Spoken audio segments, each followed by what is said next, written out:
Asia's wild tigers are fighting for their lives. Now a small army of biologists from the Wildlife Conservation Society are leading the charge to save them. In the end, tigers have a right to survive as much as human beings. With fewer than 7,000 of the big cats left, many people think they're doomed to extinction. But these men dare to believe otherwise. So the absolute key to saving the wild tigers is protection. 3 scientists with a passion for tigers. And if we can't protect tigers, if we can't save them, what can we save?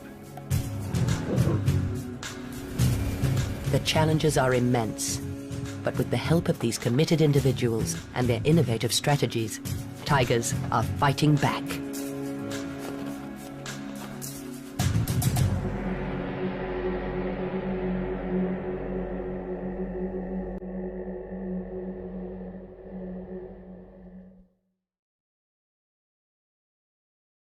In the Russian Far East, a young tiger is on the move.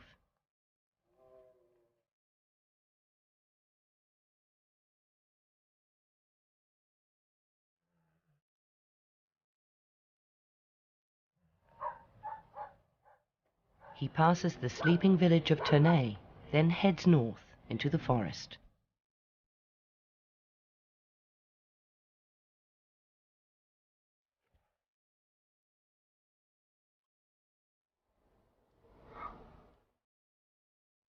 Nobody sees him, but his presence hasn't gone unnoticed.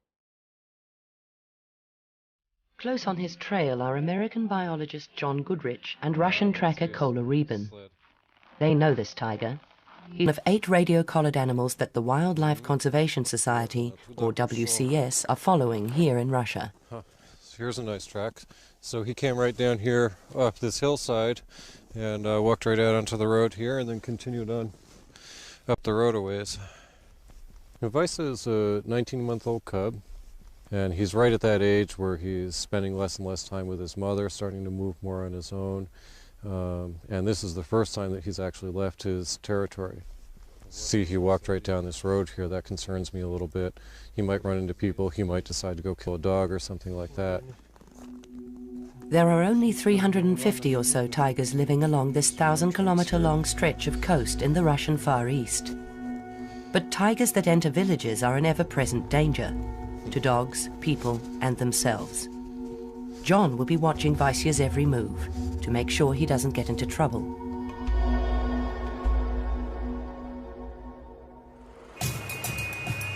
Nearly 4,500 kilometers to the southwest, 2 investigators are going undercover.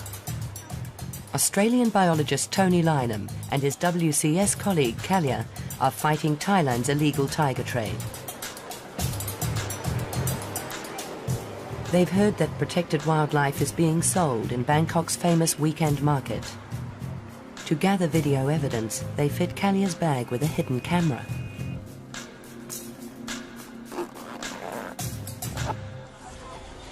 Until just a few years ago, tiger skins and bones were openly on sale here. That business has been driven underground, but Thailand is still the hub of Asia's massive illegal wildlife trade.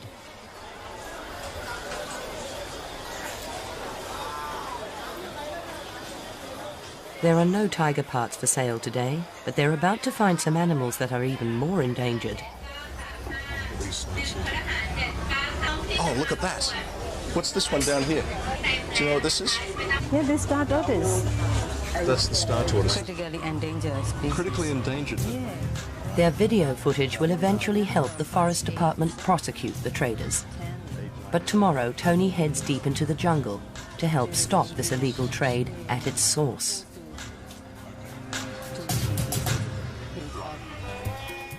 More than 2,000 kilometers further west, Ulas Karanth is beginning a journey through the Badra Tiger Reserve in southern India. Ulas has been studying tigers for the Wildlife Conservation Society for more than 14 years. He knows more about India's tigers than almost anyone else. I got interested in tigers at a very young age. I was fascinated by tigers, but I was training to be an engineer. At that point in my career, I read Dr. George Schaler's pioneering study of tigers in Kanha Park in India. It triggered this passion in me, said this is what I really want to do in life. So I retrained myself from being an engineer to a wildlife biologist and eventually ended up working with WCS, where Dr. Schaler also works. The Wildlife Conservation Society, headquartered at New York's Bronx Zoo, uses science to spearhead its battle to save tigers. Biologists like Ulas are at the front line, gathering intelligence about these elusive big cats. Tigers are one of the most difficult species to study. Their scarcity is the single biggest reason. Then they live in extremely dense cover. And they're very secretive. They tend to avoid people. So all the combination of these characteristics makes it very, very difficult to study them. So you're kind of clueless wandering in the forest and you have to pick on every little thing, and tracks are extremely useful tools for finding out whether tigers are in a place or not.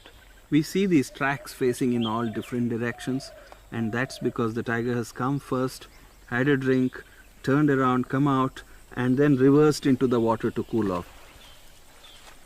For Ulas, understanding tigers and trying to save them go hand in hand. In the last century, Asia's tigers have disappeared from over 95% of their former range. Now less than 7,000 survive in just 14 countries. WCS works in 10 of these, from India, across Indochina, to the Russian Far East.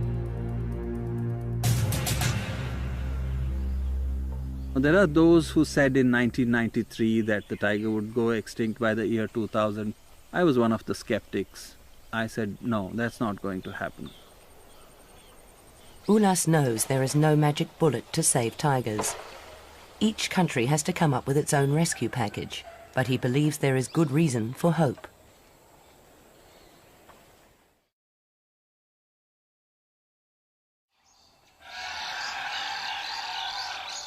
Ulas's optimism is based on his knowledge of tiger biology. The key to understanding tiger is to know that it's a big meat-eating animal, and it eats about 3,000 kilograms of live prey per year just to survive.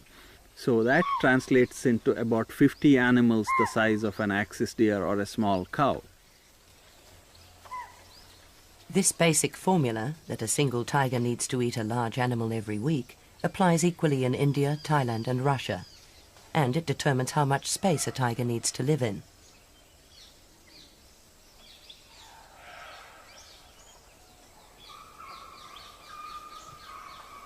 Bhadra Tiger Reserve is in southern India's western Ghats. These are potentially rich forests with lots of food for hungry predators. 100 square kilometers can support more than 15 tigers. A tigress might live her whole life within an area of just 10 square kilometers. Things are very different in Russia, at the northern limit of the tiger's range. There, prey density is very low. To find the same amount of food, Russian tigers need huge home ranges, up to 30 times larger than their Indian cousins.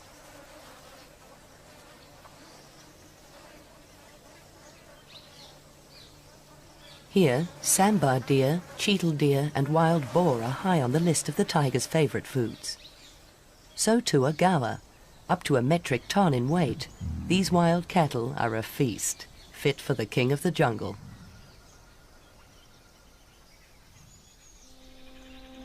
Studying prey helps Ulas and his team understand how tigers fit into the scheme of life in India's forests. It's not easy. Until recently, poaching was rife here, and the animals are very wary. Researchers Praveen and Samba are alert to any movement.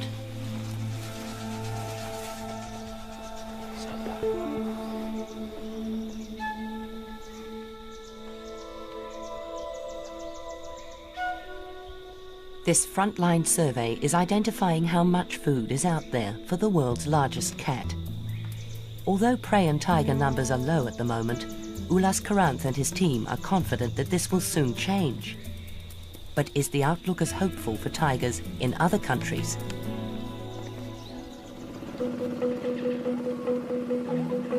Thailand is a tiger country with its own unique challenges and opportunities.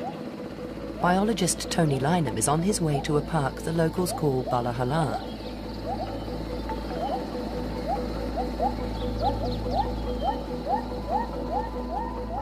This rainforest is in the far south, on the border with Malaysia.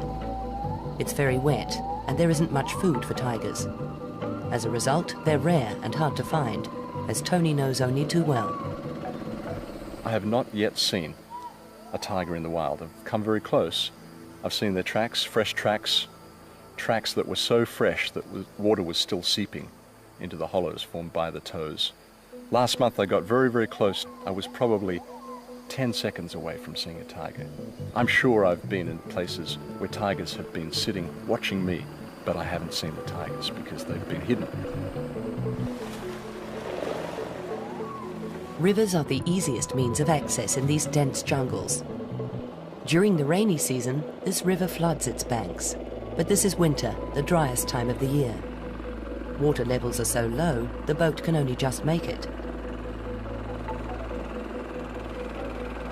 In the last 7 years, Tony has been to some of the most remote and inaccessible parts of Southeast Asia, carrying out surveys to find just where tigers still survive. 4.5 years ago, I came to the Balahala forest for the very first time. What I found here was an intact assemblage of carnivores: tigers, clouded leopards, panthers, leopard cats, marbled cats. They're all here. I was very, very impressed. I also found a prey base to support those carnivores, and what I thought I had here was something worth preserving. Alarmingly, Tony has found only a few viable populations of tigers in Thailand and in neighbouring Myanmar, formerly known as Burma. In many places, tigers have disappeared altogether, but with an estimated 50 or so tigers, Balahala is an exception. So why are tigers hanging on here when they're vanishing from many other places?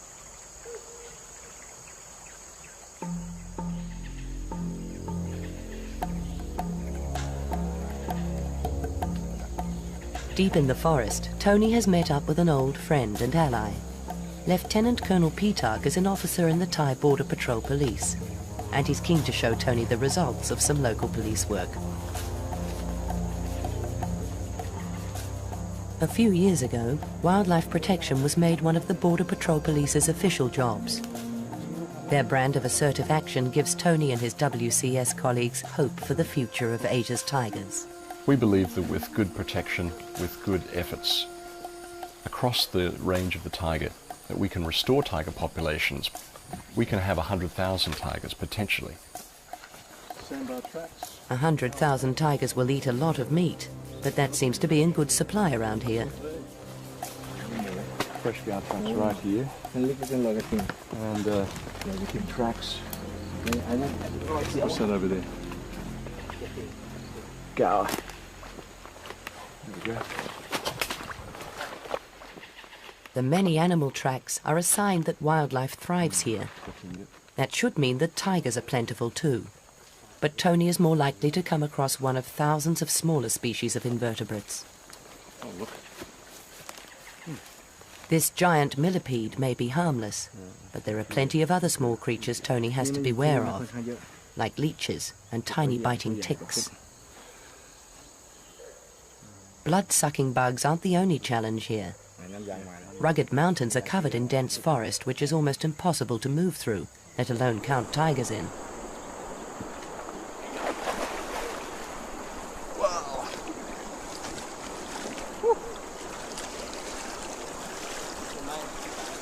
Being constantly wet is another of the many discomforts of this job. But it'll all be worth it for a tiger sighting. Mark.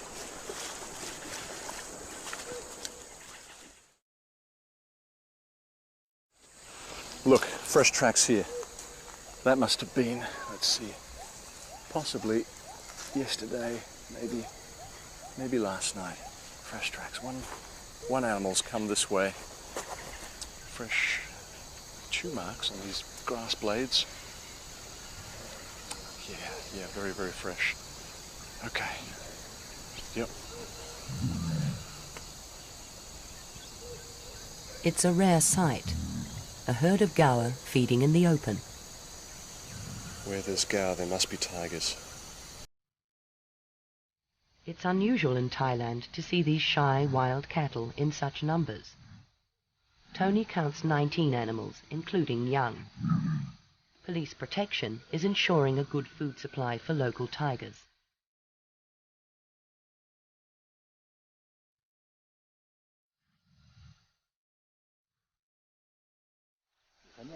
But the big cats aren't the only ones feeding well in this jungle. What's that? Leech. A leech. That's a full one. A fat leech has been helping itself to a meal of blood. Can look. Yeah, he's full of blood now. All right. Look at that. Kun, no? Kinlo kun. These yellow striped ones give a bite that is very, very itchy for weeks. Nasty piece of work. Okay.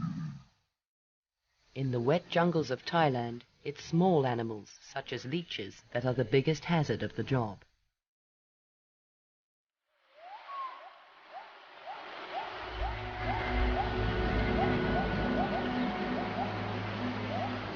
It's a different story in Russia, where people share their neighborhood with tigers.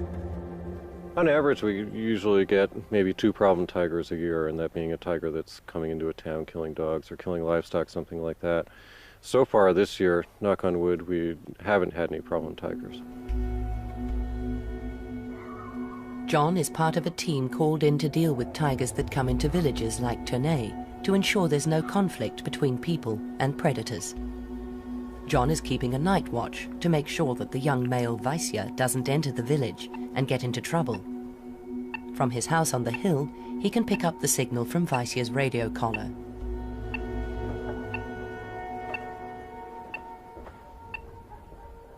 For the early part of the evening, the inactive signal shows Vaisya is lying down, probably asleep. Later, John continues the hourly checks from his bed.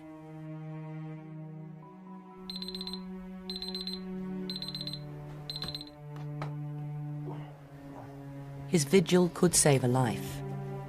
2 years ago, a tiger walked right through Ternay.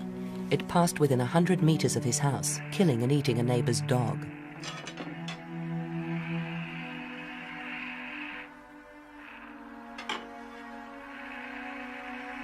By early morning, Vaisya's signal has disappeared as he heads away from the village. He has avoided people trouble, but John still has reason for concern. Adolescence is the riskiest time of a tiger's life. Young Vaisya could meet larger males and get into dangerous fights. Vaisya is now well out of range. Siberian tigers have enormous territories. To find enough food, they must travel great distances. Tigers can cover a tremendous amount of area in the course of a day. On average, they probably move maybe about 10 kilometers per day, but they can move 20 or 30 kilometers in a 24-hour period. Once or twice a week, we fly in a plane in order to locate all of our tigers, and that's because most of the areas that we work are so remote, and tigers cover such large areas that it's very difficult to find them. Many of the areas don't have any road access, and to go out on foot and cover an area of, say, 1,000 square kilometers to try to find the tiger is nearly impossible.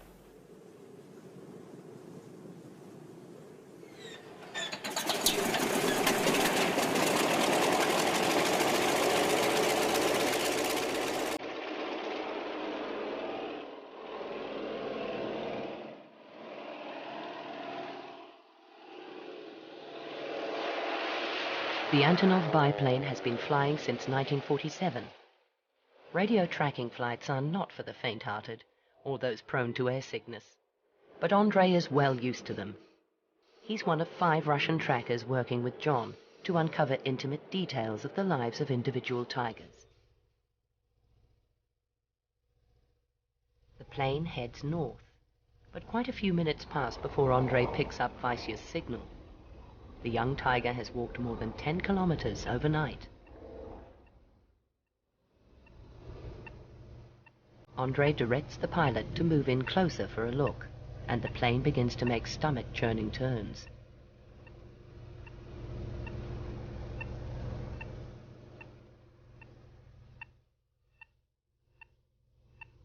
Then he sees Vaisya. This is as close as the team usually get to their study animals. John still remembers his first tiger sighting 8 years before. We were flying low over this oak forest that looked like, pretty much just like the forest at home in New York where I grew up, except that all of a sudden there was this tiger there. And it was amazing on kind of two fronts. One, it was just absolutely amazing to see a tiger, this big, beautiful orange animal running through the forest.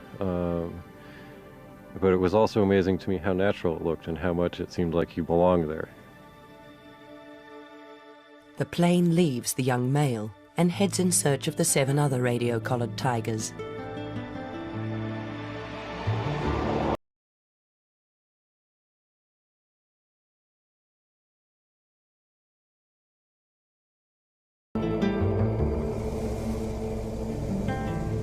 They see lots of red deer. This is good news for Vaisya, who'll be hunting on his own for the first time.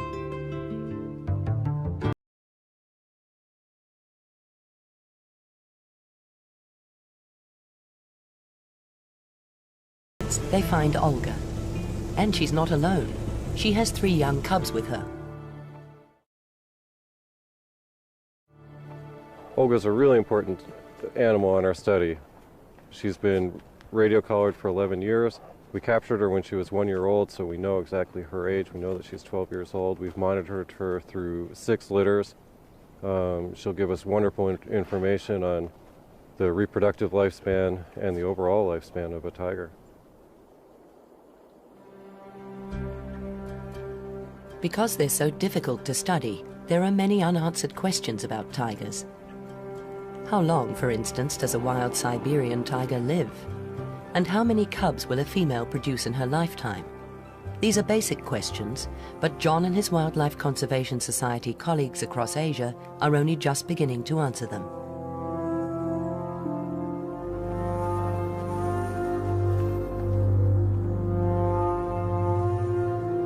They have to be detectives, gathering clues to piece together a picture of how tigers live and what they need to survive. Because they work in such different countries, each biologist collects his information in quite different ways. Today, John is out to investigate a possible tiger kill. But first, he has to make sure he's not in any danger himself. So caller reported seeing some crows over here, which means we might have a kill. I just want to check and make sure we don't have any radio-collared tigers in the area. However slim, there's also a chance that John could still be surprised by an uncollared animal. Nope, no signals.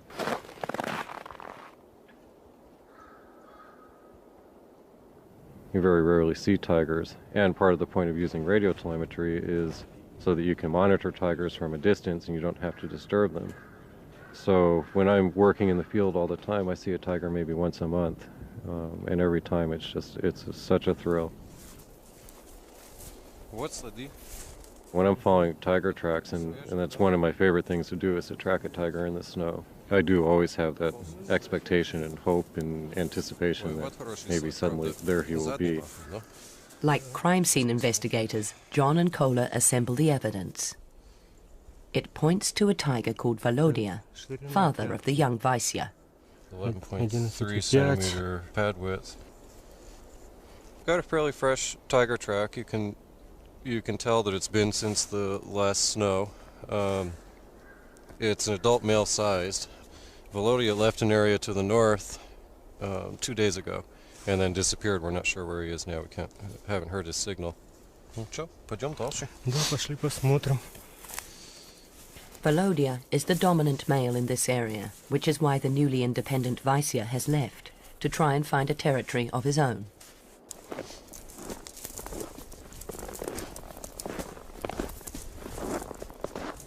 The tracks here gotten drifted in with snow, and we've lost him, but we'll just go into the woods and look around, see if we can find him there.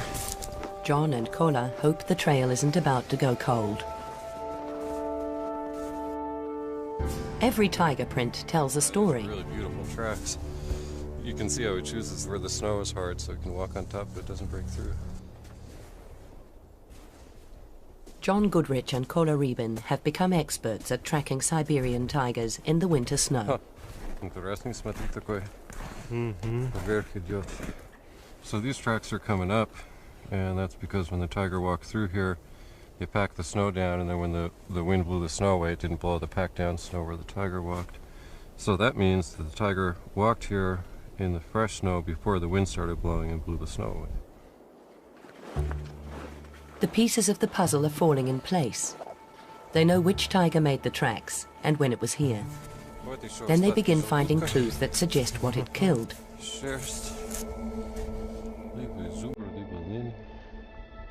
So we got some blood here and stomach contents, and some hair that's either elk or sika deer. It's fairly light color, it's probably elk.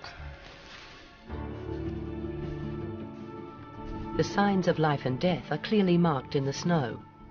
Here the tiger dragged the elk or red deer for a few hundred meters. With every kill they track, John and Kola learn more about the habits of their tigers. They know, for instance, that red deer are a favorite prey item, and that wild boar come a close second.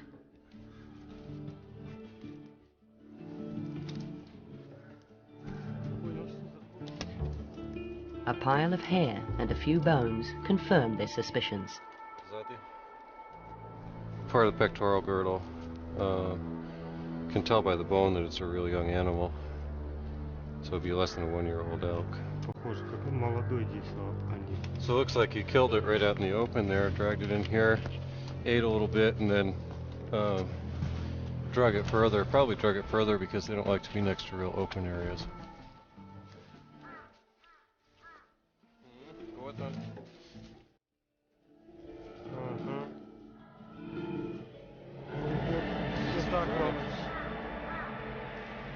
Finally, they find the frozen remains.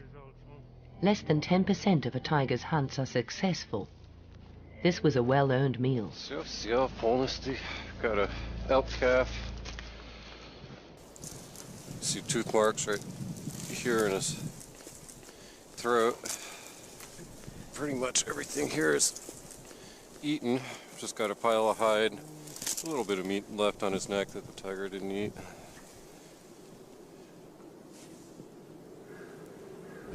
After a big meal like this, the tiger velodia won't need to eat again for a few days. It's just as well. A snowstorm is blowing in from the Sea of Japan. There'll be no more tracking for the next few days.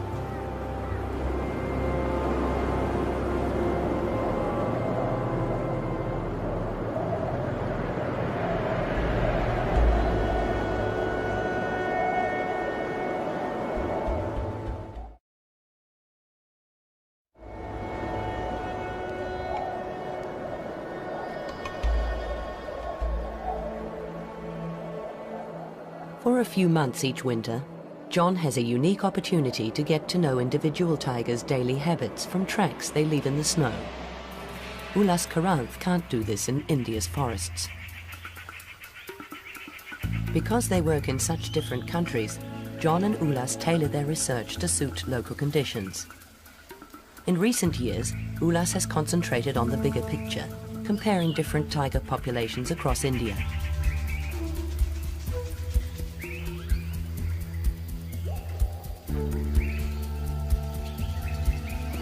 Luckily, tigers have some habits that help. They enjoy the easy travel that roads offer, and they mark their territories with droppings. In the process, they leave behind clues.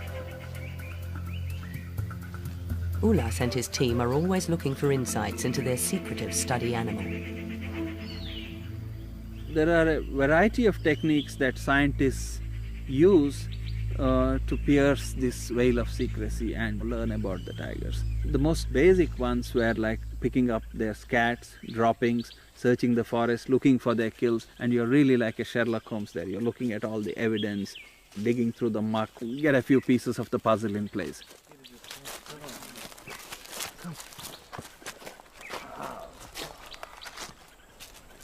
Looks like a tiger scat. The quantity shows that it's a tiger scat. Oh, there's a name. Looks like a bear. Yeah, that's right. The tiger has probably killed a bear and eaten it. I had to collect 1,500 of these cats, and it was a terrible job cleaning it all up. But in the end, it was very useful.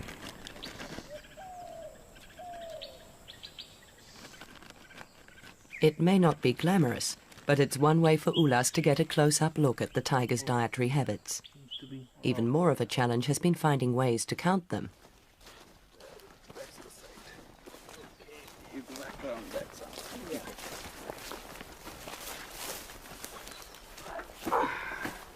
I got interested in the idea of monitoring populations of tigers, and this has been a very difficult challenge. Really, counting tigers, is more difficult than looking for needles in a haystack, because they're so scarce, they're so secretive, and in a vast country like India, even in a single reserve, it's very difficult to count tigers. To maximize his chances, Ulas carefully chooses a track which is likely to be a favored tiger route. No, you need to wrap it a little more carefully. This is a camera trap. 2 small cameras and an infrared beam. A passing tiger triggers it to take a self-portrait, one of each side of its body. Okay. Where's the other cable? Tigers are uniquely marked. I didn't have to go and paint my tigers. They had these body stripes or barcodes or whatever you call written on them. It's basically 2 or 3 things you look for. Position of the stripe on the tiger's body, its shape, and its size. Yeah. And once you get that, it's like barcoding you find on a library book. Tigers are like big barcoded library books walking around. People think camera trapping is some high-tech method, and to identify tigers you have to be an expert, some kind of an Einstein. No, it's very simple. My daughter could ID them when she was 12 years old. So far, Ulas has photos of 7 individual tigers from Badra. From that, he estimates the park is home to fewer than 20. It doesn't sound like a lot, but it's a number he expects will soon increase.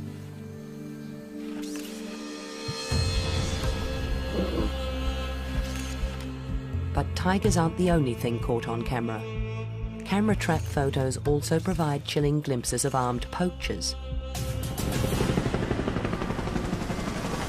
Right across Asia, war has been declared on poaching. In Thailand, Tony Lynham has teamed up with the Border Patrol Police. Pitak and Tony are heading to a conservation boot camp, where Balahala's Border Police and forest rangers are training for the offensive. This is one of the few forests in Thailand that has complete protection. It's very, very unusual to have a forest that is in such a good condition as this forest. 10 years ago, the Queen of Thailand asked the Border Patrol Police to protect her park. The high numbers of tigers and gaur here now are proof that their tactics work. Tony knows that the future of tigers lies in the hands of local people, such as Pitak.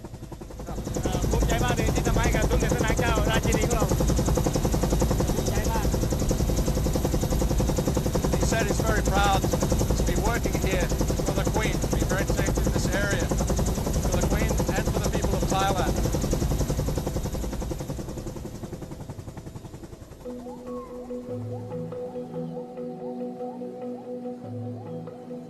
The week-long training camp that Tony and Pitak are flying to has been organized by the Wildlife Conservation Society to help its partners in the fight to save Thailand's tigers. These Border Patrol Police and Forest Department rangers are the frontline forces.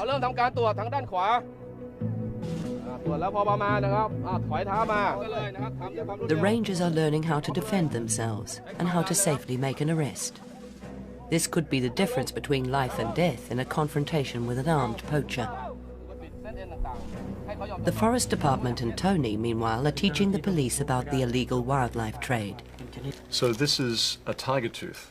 Yes, tiger. It's unmistakable, isn't it? It's very big. Very big. Very, very large. Yes. Not medicine. No. A lucky charm. Lucky charm. It may be a lucky charm, but not for the tiger. อันนี้ในร้านตามกล่องเนี่ยเขาบอกว่าเป็นtiger bones In the market, they say it's from tiger. tiger yes Okay. from tiger Tiger bone. tiger bones Okay.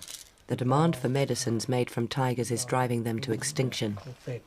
50 baht That's 50 baht too. yeah And what is this now? This is tiger bone pills. yeah tiger bone pill A good tonic for general weakness, muscular aches, and take 10 pills each time, 3 times daily after meals. But there is no magic pill to save tigers. Tony will soon return to the jungles, finding out where tigers still survive. In doing tiger conservation, it's important to know that there is something out there to preserve, that there are still tigers left. When we see the signs of tigers, it's a good feeling. It makes us all realize that what we're doing, the efforts that we're making, are worthwhile.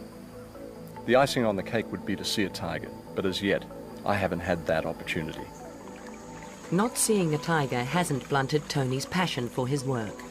He firmly believes that Thailand's tigers have a future in protected areas such as Balahala.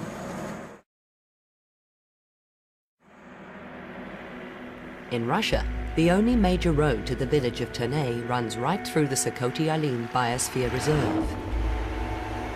This is prime Siberian tiger habitat. But a constant stream of trucks carry timber from other forests straight through the reserve. John Goodrich knows only too well that this road is very bad news for tigers. In the past 10 years, we've had 5 radio-collared tigers poached on this road, and we've had 2 tiger cubs hit and killed by cars on this road. There has been no successful reproduction on this road in the past 10 years because these tigresses were killed, and they all had cubs when they were killed, and the cubs were too young to survive on their own, so the cubs also died. Got an eagle circling up here. I'm going to stop and watch him because that is often associated with tiger kills.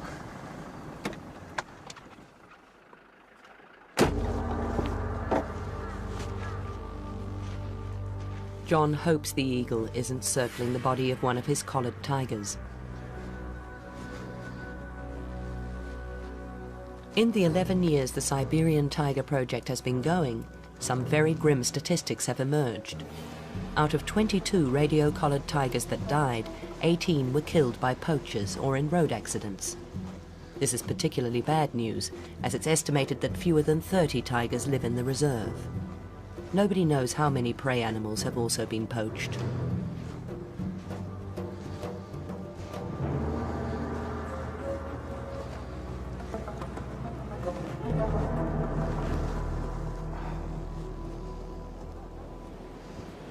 It's a young male Sika deer, probably killed by poachers. It's not a tiger kill as far as I can tell. It's fairly old. It's been here for a week at least. Often what happens when poachers shoot an animal, if it doesn't fall down right away right next to the road, they just leave it. You know, so they probably shot this next to the road, it ran up 100 yards, fell down and died, but the poachers already figured that they missed, or because they're afraid to spend much time on next to the road because they'll get caught by the poaching patrol.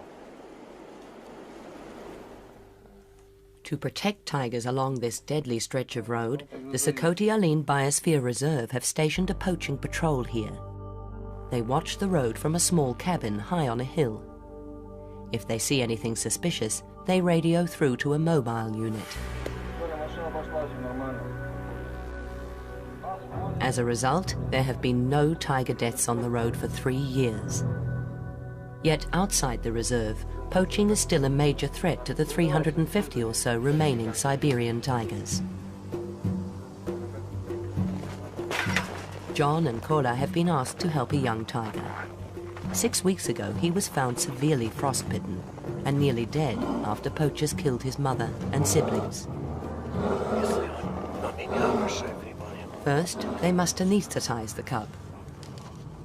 John distracts him long enough for Kola to get a clear shot with the tranquilizer dart.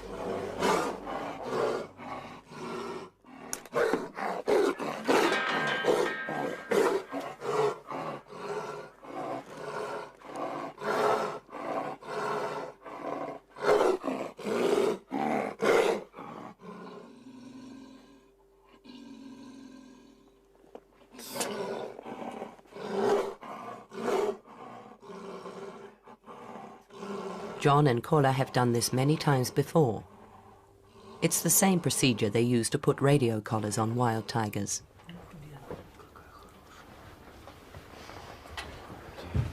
The Kruglov family have nursed the cub since he was found. Now they're keen for an expert opinion on how he's recovering. They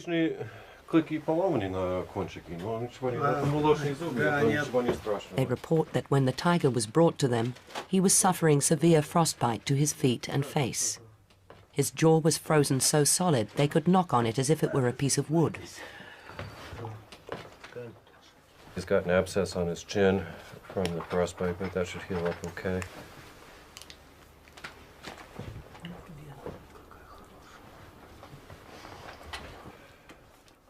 While the tiger is under anesthetic, Kola collects blood samples that will help alert them to possible diseases.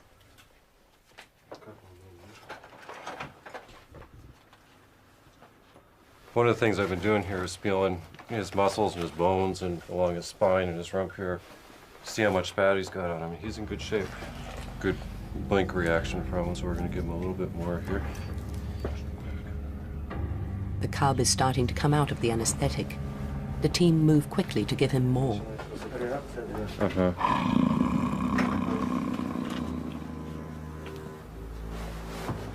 It's a risky business.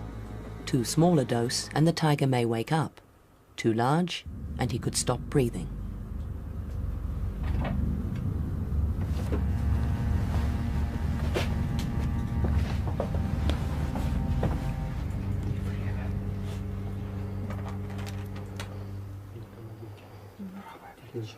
Edward had some concerns that he seemed to be having some trouble with his back legs, but there doesn't seem to be any problem. He seems to be moving just fine. He lost one claw here on his back leg, but it's grown back, so that's okay. His progress is carefully documented. But there's another reason for the photos. Photos we can take for identification purposes. If he escapes or something and then the tiger skin shows up somewhere, we'll be able to identify it. Looks good. It's a bitter irony that photos taken to show how well the cub is recovered may one day be needed to identify his body.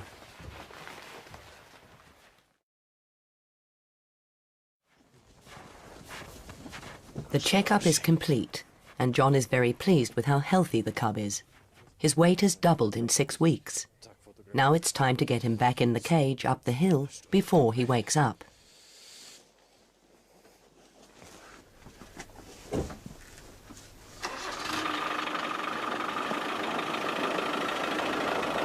He's growling. You can feel it in his chest. We're gonna have to get him in his cage fast, so be ready.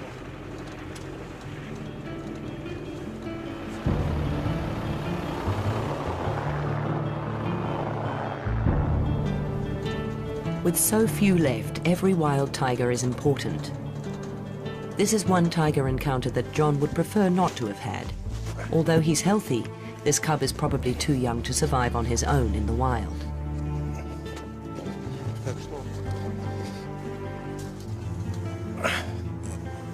The poachers who killed his mother and siblings have almost certainly doomed him to a life behind bars in a zoo.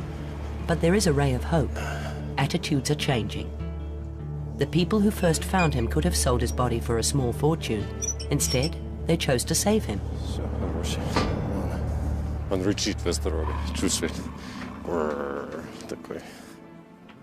And in densely populated India, there is also a ray of hope for Badra's tigers. Asia's tigers and the wild places where they live have been disappearing at alarming rates. Ulas Karanth believes that to make India's few remaining forests safe for tigers, people must be kept out. This year has been a milestone for the Badra Tiger Reserve, but Ulas has to go into the surrounding countryside to find out why.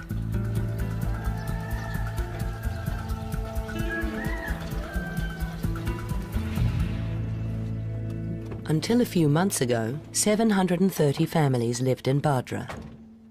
As an incentive to relocate out of the tiger reserve, the villagers were offered land and new homes by the government. Ulas and Girish have been strong supporters of the relocation. and they're here to find out how people have found the move. Ulas understands that to save tigers it is also important to look after local people. What has happened here seems to be benefiting both. Vegetables, if they want to market, the people who vendors who come here and sell. As well as new homes, the villagers now have a school, and they're growing better crops than they ever managed inside the tiger reserve. He says one of the main things is the damage from animals has come down, so because of that he's getting better crops. Hungry elephants no longer raid their rice fields and sugarcane groves. One of the things that he says, they are so much healthier because they sleep a lot more. Once they had crops there for 6 months a year, they couldn't sleep at night. They had to guard the crops, and they don't have to do that, and they're really sleeping well these days. The wild animals in Badra Tiger Reserve are sleeping more easily now too. The 16 villages that used to fragment the park have gone, and without people there will be less poaching. Ulas believes this approach is the key to saving Badra's tigers and their prey. I'm very sure that tigers can't be saved by scientists and science alone. All elements have to be in place. But what science does is channelize all this passion in the right direction, because you can be full of passion and be doing absolutely the wrong thing.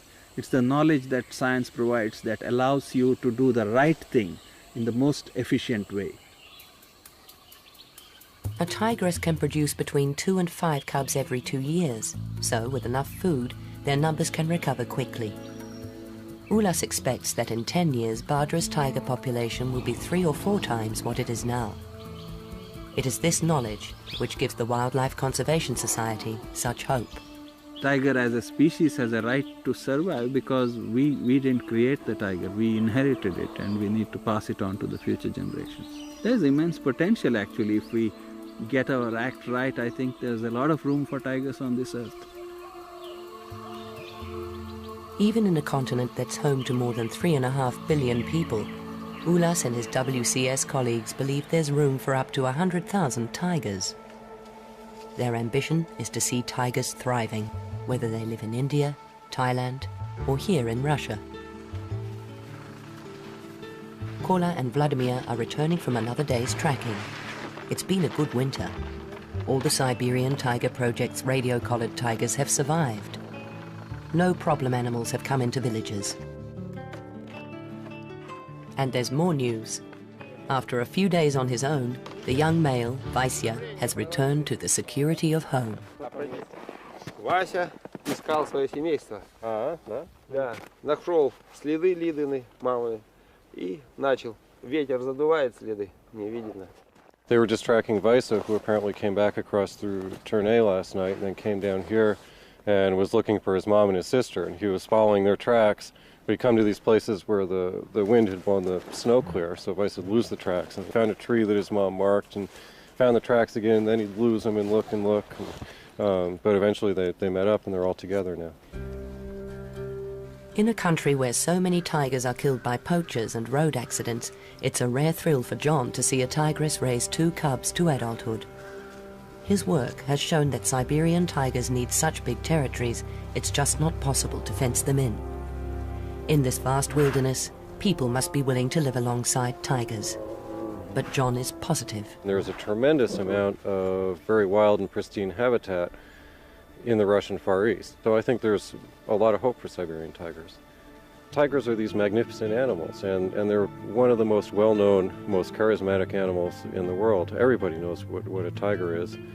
And if we can't protect tigers, if we can't save them, what can we save? From the snows of the Russian Far East to the humid jungles of Thailand and the dry forests of India, the challenge is the same. To give tigers food, room and protection to ensure they have a future.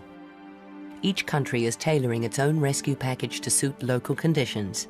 And Wildlife Conservation Society biologists are leading the charge, united by a common passion: to give tigers a fighting chance.